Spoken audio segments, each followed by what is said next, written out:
France's economy minister said Brexit was leading Britain into a nightmare and called on lying and irresponsible Brexiteers to abandon their project or face economic meltdown.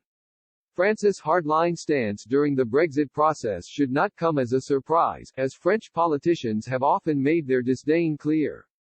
Speaking at an event on global trade in Paris, France's Minister of the Economy Bruno Le Maire called on lying and irresponsible Brexiteers to abandon their project unless they wanted to face economic meltdown.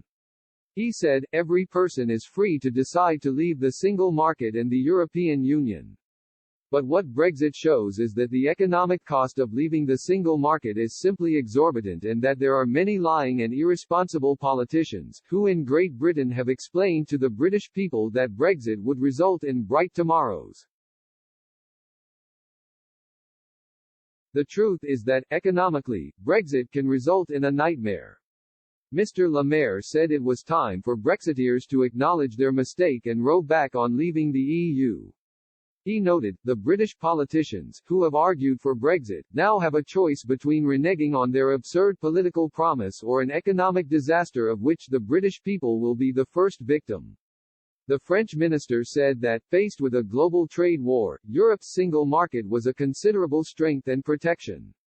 He added in 2018, "We have a single market which is the largest commercial market in the world, which is our pride and our strength. And we want to defend this single market." A few months later, French President Emmanuel Macron also went as far as to accuse Brexiteers of being liars. He said, "Brexit is the choice of the British people, a choice pushed by those who predicted easy solutions. They are liars, they left the next day so they didn't have to manage it.